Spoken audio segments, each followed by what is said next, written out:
Last year, the Japanese finally overtook the Americans in output per person through remarkable rates of growth and sheer hard work.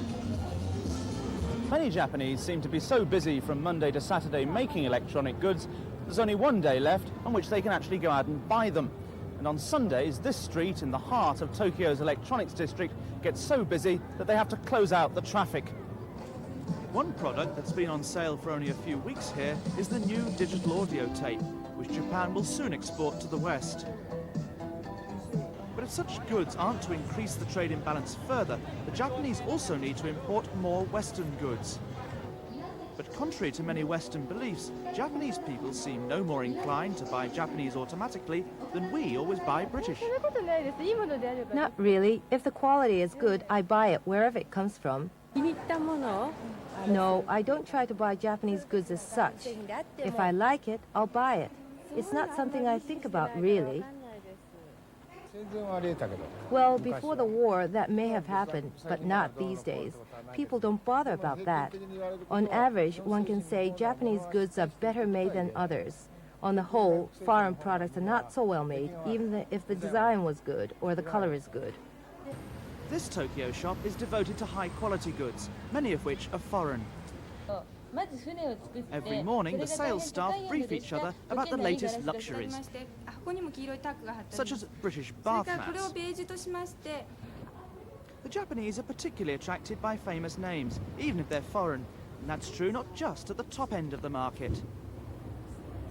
I think a lot of products have to be adapted to Japanese taste, whether it's the size of the product or the color or even the taste. For example, like McDonald's or Kentucky Fried Chicken. All of those have adapted themselves to the Japanese taste. On the other hand, the Japanese are probably even more faddish than people in other countries. When anything is considered popular, everybody wants to buy it. So particularly foreign products that have a name, you will find that they can be enormous successes in Japan. Meanwhile, in some lines associated with Japan, there are significant changes. Not all the electronic goods here are as Japanese as they might seem. Take these two radios. This one here, made by Sony. Look at it closely and you find on the bottom it was actually made in Malaysia. While this one, turn it round, and you find it was made in Taiwan. I recently bought a radio for my wife to be used in her kitchen. I bought, that was about $120 equivalent of yen.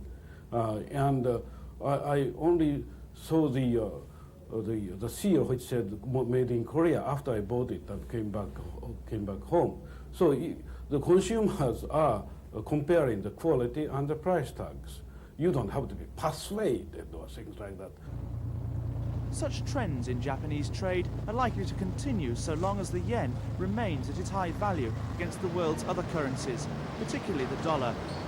Last year, the value of Japanese exports in yen was down 16%.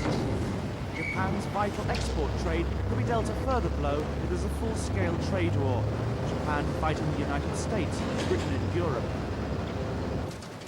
With its economy so dependent on exports, Japanese industry is already suffering.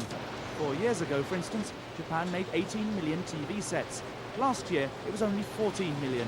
A growing number of Japanese people are now beginning to feel that the Japanese economy will be very severely hit by the strengthening of the yen in terms of the rising tide of protectionism in the United States as well as in Europe, perhaps, against Japanese exports.